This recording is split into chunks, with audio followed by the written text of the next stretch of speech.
사도행전 1장 1절에서부터 8절까지의 말씀입니다. 데오빌러여, 내가 먼저 쓴 글에는 무릇 예수께서 행하시며 가르치시기를 시작하신부터 그가 택하신 사도들에게 성령으로 명하시고 승천하신 날까지의 일을 기록하였노라. 그가 고난 받으신 후에 또한 그들에게 확실한 많은 증거로 친히 살아계심을 나타내사 40일 동안 그들에게 보이시며 하나님 나라의 일을 말씀하시니라. 사도와 함께 모이사 그들에게 분부하여 이르시되 예루살렘을 떠나지 말고 내게서 들은 바 아버지께서 약속하신 것을 기다리라. 요한은 물로 세례를 베풀었으나 너희는 몇 날이 못되어 성령으로 세례를 받으리라 하셨느니라.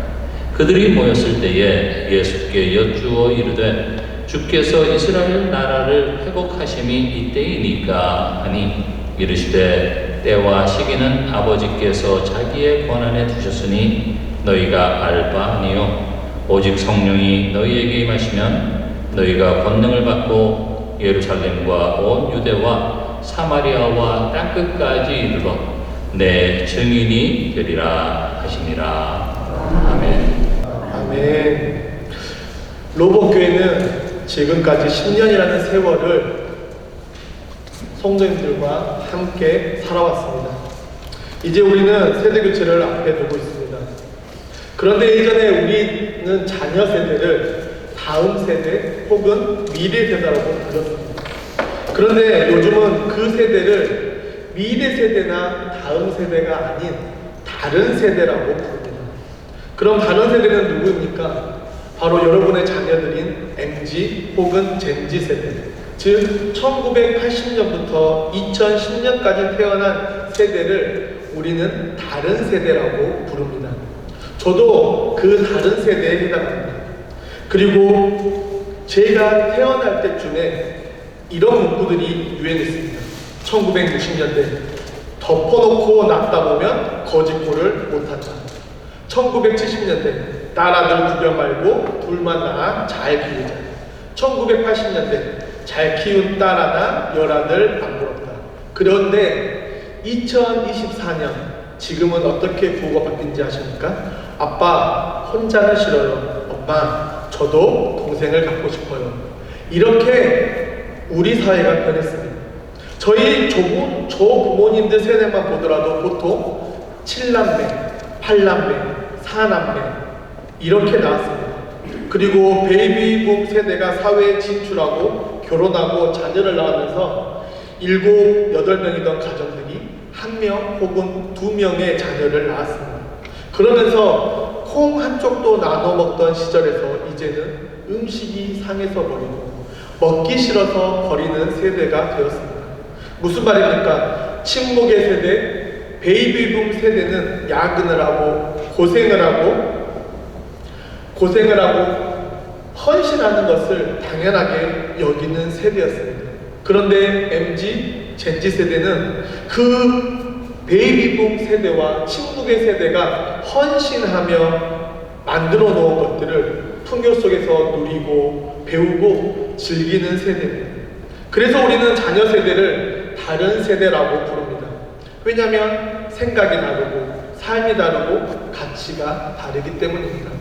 그래서 요즘 교회들은 참 고민이 많습니다. 교회는 점점 노령화되어서 MZ, 젠지 세대들은 교회를 찾지 않고 오더라도 상처를 받고 정착하지 못하고 다시 교회를 떠나는 경우들이 많습니다. 그래서 우리는 변화가 필요합니다. 저는 그 시작이 목사님의 은퇴와 저의 위임이라고 생각합니다. 참 많은 교회들은 저 같은 젊은 목회자들에게 기회를 주지 않습니다. 기회를 주려고조차 하지 않습니다. 그런데 로봇계는 참 감사하게도 그것을 하기로 결단했습니다. 사실 저 같은 40대 초반의 목회자가 담임 목사로 세워진다는 것은 주식으로 말하면 하이 리스크, 하이 리턴입니다. 엄청난 위험이 따르고 쪽박 아니면 대박이라고 생각합니다. 그런데 그것을 감수하며 교회를 다른 세대에게 넘겨주기로 결정한 것에는 저는 두 가지 의미가 있다고 생각합니다.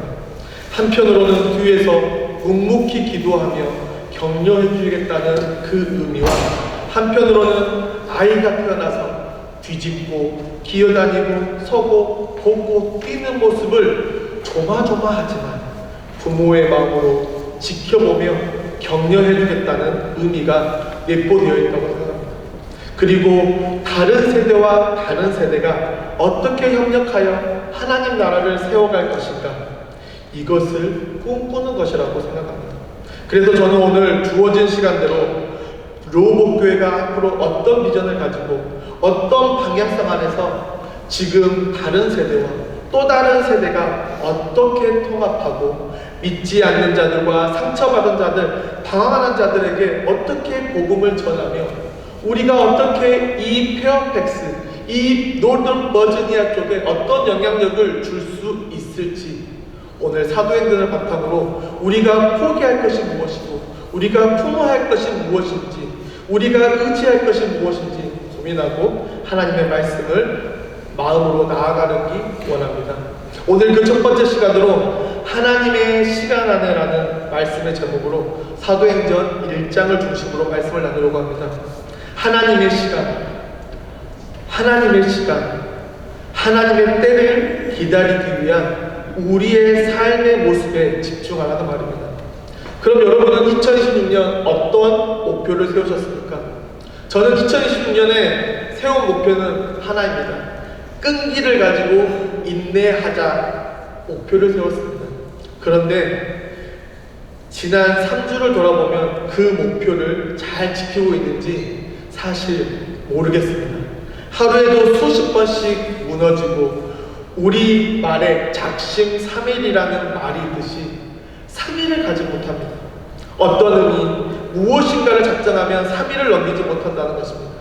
그런데 어떤 사람이 이런 말을 했습니다. 작심삼일을 120번 반복하면 1년을 살 수 있다. 그리고 그 365일의 만 시간을 사용하면 그것이 우리의 습관으로 변한다고 합니다. 그러니 2016년 결심한 것들을 작심삼일이라고 벌써 포기하시거나 좌절하셨다면 우리가 서류를 리뉴얼하듯이, 자동차 보험을 리뉴얼하듯이 삶의 결단을, 목표를 3일마다 리뉴얼하는 우리 모두가 되기를 간절히 축원합니다. 사도행전 1장 1절입니다. 데오빌로님, 나는 첫 번째 책에서 예수님께 행하시고 가르치신 모든 일을 다루었습니다. 1절은 특별한 문장입니다. 세번역 성경을 보면 1장 1절에 데오빌로님이라고 기록합니다. 데오빌로라는 인물은 성경 안에 존재하지만 이 사람이 어떤 신분을 가졌는지, 이 사람의 정체가 무엇인지에 대해서는 잘 소개하고 있지 않습니다. 그런데 우리는 이 데오빌로라는 사람이 누구인지 추정할 수 있는데 바로 내가 먼저 기록한 책에는, 그럼 사도행전을 기록한 사람이 누구입니까? 바로 누가입니다. 누가는 누가복음을 기록했습니다. 그럼 우리는 이것을 유추할 수 있는데 누가복음 1장 3절을 보면, 그런데 존귀하신 데오빌로님, 나는 모든 것을 시초부터 정확하게 조사하여 모았으므로 가깝게 그것을 순서대로 써드리는 것이 좋겠다고 생각하였습니다. 누가는 데오빌로를 각하, 즉 존귀하신 이런 것으로 유추할 수 있습니다. 즉 데오빌로라는 사람은 유대인이 아니고 당시의 고위 관료 혹은 이방인으로 추정됩니다. 이 말은 무엇입니까? 우리가 오늘 보는 사도행전 1장 8절, 오직 성령이 너희에게 임하시면 너희가 권능을 받고 예루살렘과 온 유대와 사마리아 땅끝까지 이르러 내 증인이 되리라. 복음이 이미 이 사도행전을 쓰고 있는 누가가 이 사도행전을 쓰고 있을 때는 이미 복음이 유다와 예루살렘을 지나 이미 온 세계 만방에 퍼지기 시작했다고 했다는 것입니다. 즉 누가복음에서 기록한 예수께서 가르치고 행하고 그 택함을 받은 제자들에게 명령을 주시고 승천하신 날까지 이를 기록합니다. 그리고 그 다음 내용이 사도행전입니다. 그럼 우리는 누가복음 24장 50절로 53절을 보면 예수께서 그들을 데리고 베다니 근처로 가서 손을 들어 그들을 축복해 주셨다. 예수님이 그들을 축복하시면 그들을 떠나 하늘로 올리워 가시자 그들은 예수님께 경배하고 벅찬 기쁨으로 예루살렘으로 돌아와 계속 성전에 머물러 있으면서 하나님을 찬양하였다. 예수님이 하늘로 승천하시는 것을 보고 사람들은 벅찬 기쁨으로 찬양하며 성전에 머물렀습니다. 이들은 기쁘고 찬양하며 왜 성전에 머물렀을까요? 결말을 보지 못했기 때문입니다. 그래서 누가가 사도행전 1장 2절부터 3절에 거기에 나는 예수께서 활동을 시작하실 때부터 그가 택하신 사도들에게 성령을 통해 지시를 내리시고 하늘로 올라가신 날까지 하신 모든 일을 기록했습니다.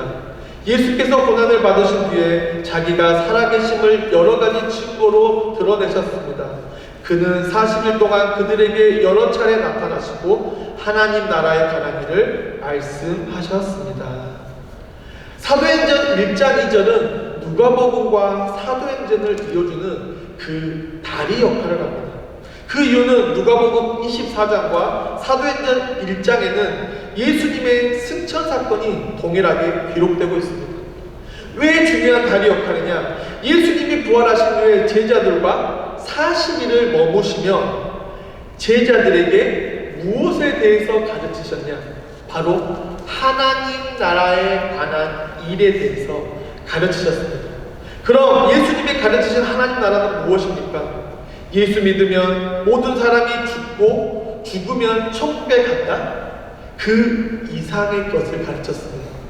하나님의 백성, 하나님의 임재와 통제, 그리고 구원, 영광, 선포에 관한 통합적이며 포괄적인 하나님 나라에 대해서 그리고 기적과 이적을 통해 가르치시며 세상을 향해 보내셨다는 것입니다.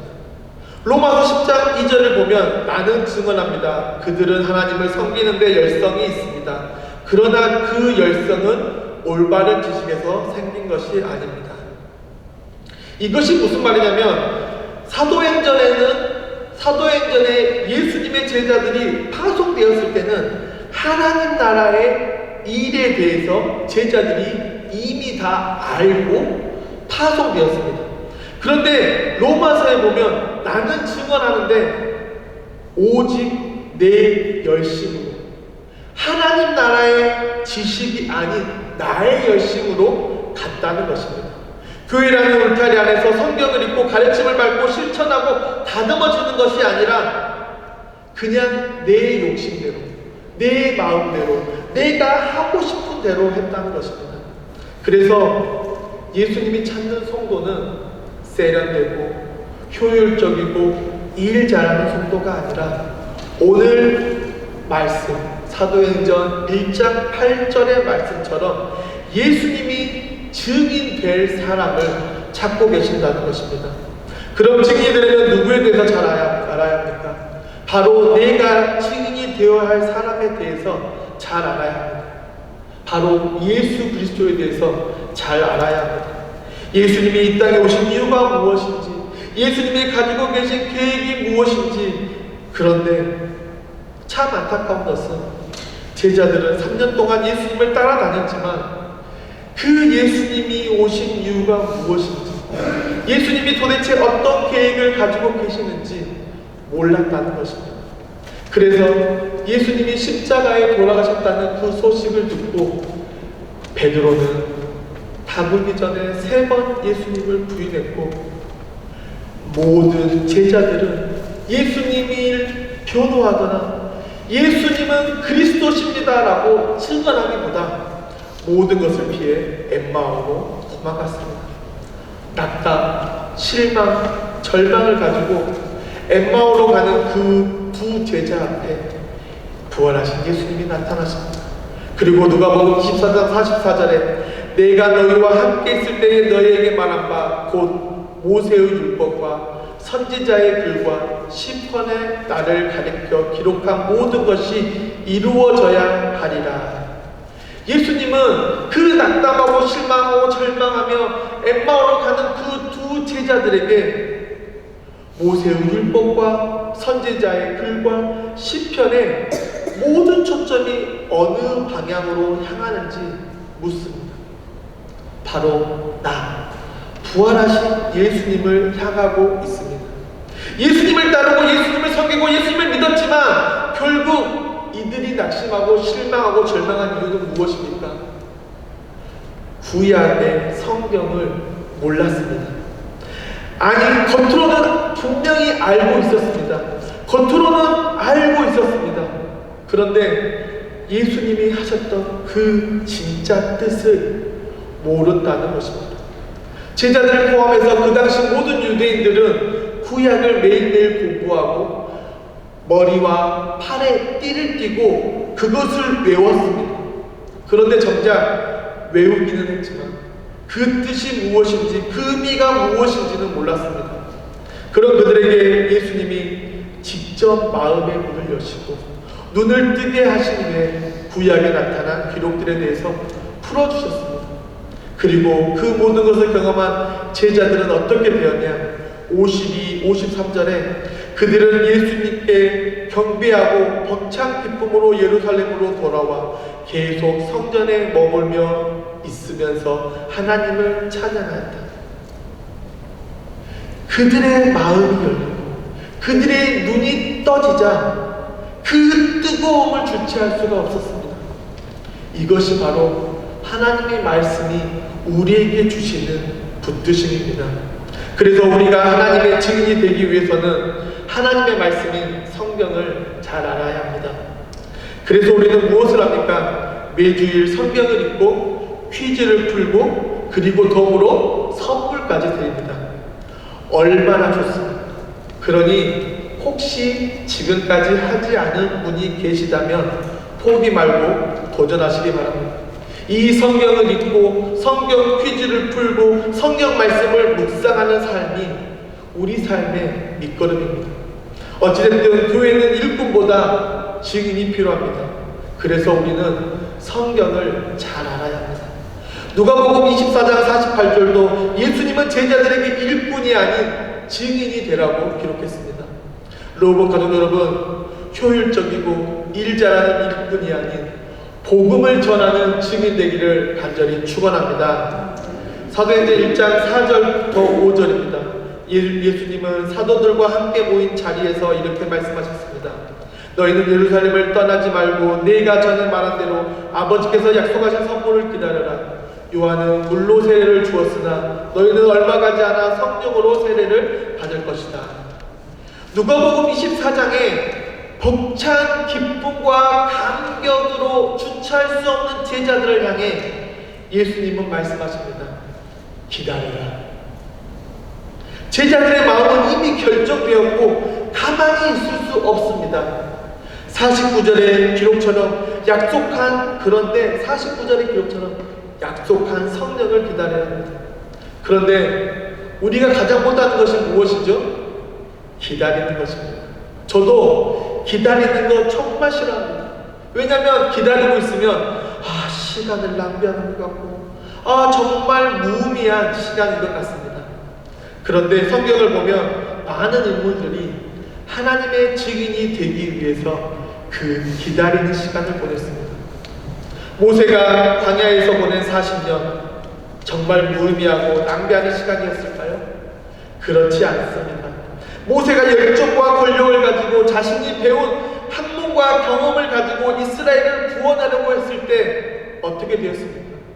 의욕이 앞선 나머지 사람을 쳐 죽이고 말았습니다. 그리고 40년을 홀로 광야에서 말벗 없이 허벌판 풀을 따라 또 돌아다녔습니다. 그리고 40년이 되었을 때에 모세는 하나님을 부르심 앞에 어떻게 합니까?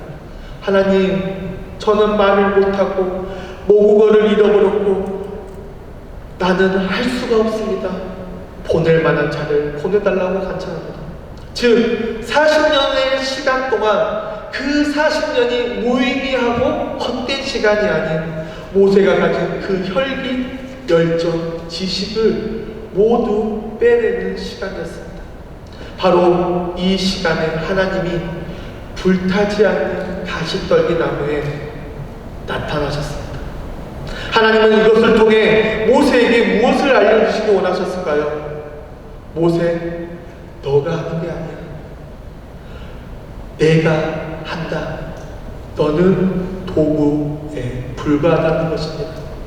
결국 49절에 약속한 성령을 받아야 합니다. 그래서 우리가 기다리는 시간을 통해 하나님의 뜻을 구하고 하나님의 섭리와 일하심에 가까워지는 것입니다. 아브라함과 롯을 보면 어떻습니까? 가축이 늘어나며 옥동들이 지속적으로 싸우자 헤어질 결심을 합니다. 그리고 롯은 눈에 보기에 좋은 곳으로 이동합니다. 그런데 아브라함은 하나님 보기에 좋은 곳으로 갑니다. 여기서 아브라함과 롯의 차이가 있는데, 롯은 자신의 눈에 보기에, 인간의 눈에 보기에, 사람의 눈에 보기에 좋은 소돔과 고모라로 향했습니다. 그런데 아브라함은 하나님의 눈에 보기에 좋은 곳, 여기서 눈을 들어본다는 것은 발꿈치를 들고 손을 미간에 대고 앞을 본다는 것입니다. 즉 아브라함과 롯은 주어가 달랐습니다. 롯은 본인이 주체가 되어 본인의 미래를 만들어 갔습니다. 그런데 아브라함은 하나님의 주체가 되어 하나님의 말씀대로 앞으로 나아갔습니다. 이것을 누가복음 24장에서 기다려라 성령을 선물로 받을 것이다와 어떻게 연결할까요? 창세기 13장 너 있는 곳에서 눈을 뜨고 북쪽과 남쪽과 동쪽과 서쪽을 보아라. 내 눈에 보이는 모든 땅을 내가 너와 내 자손에게 아주 주겠다는 말씀과 연결됩니다.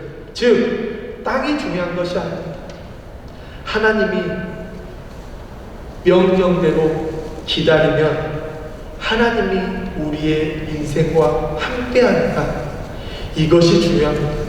청년들이 저에게 이런 질문을 많이 합니다. 목사님 제가 이 직장과 이 직장을 두고 기도하는데 어떤 것이 좋을까요? 저는 이렇게 말합니다. 온전히 하나님을 믿고 섬기고 하나님이 주인 될 수 있는 직장을 선택하라. 그런데 참 쉽지 않습니다. 제가 필라델피아에 있을 때입니다. 청년 부부의 남편이 정말 3년에서 4년 오랜 시간 구직 활동을 하다가 구직이 되지 않다가 드디어 취직되었습니다. 그것도 스테드에서 관할하는 교도소의 교도관으로 취직했습니다. 모든 성도들이 그 청년복을 위해서 기도했기 때문에 모든 성도들이 기뻐하고 축하해 줬습니다. 그런데 1년이라는 시간이 지난 후에 그 청년 부부가 찾아왔습니다. 그리고 대화를 나누는데 교도관으로 사는 삶이 너무 힘들다는 것입니다. 정신적, 육체적으로 힘든 것은 어떻게 견디겠는데 신앙적으로 힘들다는 것입니다. 그 이유는 그의 근무 형태가 주일 예배를 한 달에 한 번 혹은 두 번밖에 참석할 수 없었기 때문에 심각하게 이직을 고려했다고 합니다. 사실 어떻게 해야 될지 모르겠습니다. 그래서 이 롯과 아브라함의 이야기를 그들에게 들려주었습니다. 그리고 청년 부부와 가족들, 그리고 교회가 30일을 작정이 되었습니다. 그리고 30일 후에 어떻게 되었냐? 그 청년은 그 잡을 포기했습니다. 그리고 카운티 관할 작은 법원에 죄수들을 옮기는 잡을 바꿨습니다. 그 선택이 청년들에게는 쉽지 않은 믿음의 선택이었습니다. 그리고 그 선택을 했다는 소식을 듣고 교회 리더들과 제가 정말 많은 기도를 했습니다. 공동체는 이 부부를 축복하며 더욱더 하나님께 가까이 갈 수 있도록 직장을 옮기고 남은 그 시간 동안 말씀으로 훈련했고 삶으로 훈련했고 제자로 살기로 함께 결단했습니다. 결과적으로 어떻게 되었냐? 6개월 뒤에 그 청년의 근면 성실한 부분이 카운티 법원에까지 소문이 났고, 그 작은 법원에서 카운티 법원으로 직장이 옮겨지고 팀장으로 승진하고 급여가 0.5배 올라가는 상승을 경험했습니다. 왜 이런 기적들이 일어났을까요? 인간의 눈에는 그 결단은 대단했고 믿음의 행보였고 간절한 중보로 이어졌습니다. 그런데 우리보다 그 가정을 더 사랑하시고 하나님이 보시기에 어땠을까요? 그 청년 부부의 삶을 통해 증인된 삶이 무엇인지를 교회 공동체와 그 친구들과 그 지인들에게 보여주었다는 것입니다. 삶의 어떤 선택을 하느냐가 중요한 것이 아니고 어떤 관점에서, 하나님의 관점에서 그것을 선택하느냐, 이것이 중요하다는 것입니다. 만약 청년 부부가 급한 마음에 기다리지 못하고 자기들이 원한 대로 결정했다면 다른 결과가 도출되었을 것입니다. 그리고 세상적으로 성공했고 세상적으로 기뻐했을지도 모르지만 예수님의 증인되는 삶은 포기해야 했을 것입니다. 하지만 더 좋지 않은 조건이지만 예수님의 제자, 예수님의 증인이 되기 위해서 인간의 생각으로 손해보고 포기했지만 결국은 완전한 증인된 삶을 살아냈고 증인으로 모범이 되었고 끝내는 예수님을 의지하는 자의 삶이 무엇인지를 세상에 보여주는 귀한 롤모델로 자라났고 지금도 자라고 있습니다. 사랑하는 성도 여러분, 하나님은 우리에게 반드시 주시겠다고 약속하셨습니다. 그런데 우린 그때와 그 구체적인 선물의 내용이 무엇인지 모릅니다. 그러니 기다리시니 간절히 축원합니다. 저도 이 시를 준비하면서 여기 르호복교에 온 과정을 생각하면 사실 기적이라고 생각합니다. 그것도 단 한 달 모든 것이 결정됐고 이전되고 진행되고 있기 때문입니다. 사실 제가 어떻게 르호복교회와 이렇게 연결이 되었는지 하나님의 은혜라고 생각합니다. 그런데 여기에는 분명한 하나님의 뜻이 있을 거라 믿습니다. 그래서 조금 넉넉한 마음으로 하나님의 그 때를 기다리는 우리 모두가 되기를 간절히 축원합니다. 그런데 그 기다리는 시간 불편합니다. 인간적인 머리로 생각으로 움직여야 할 때가 있을 것입니다. 그런데 그때마다 우리가 기억해야 하는 것이 있는데 하나님의 시간, 우리의 시간이 다르다는 것입니다. 그래서 우리는 시간의 여지를 만들어내는 훈련이 필요합니다. 그래서 성경을 읽고 성경을 풀고 성경을 묵상하는 우리 모두가 되기를 간절히 축원합니다. 성경을 읽는 거 어렵습니다. 인내가 필요하고 끈기가 필요하실 겁니다. 사도행전 1장 6절을 보면 우리의 모습 같습니다. 그들이 모였을 때에 예수께 여쭈어 이르되 주께서 이스라엘 나라를 회복하심이 이때니까 하니. 예수님과 모인 성도들이 예수님께 두 가지를 질문합니다. 회복과 시간이 지금입니까?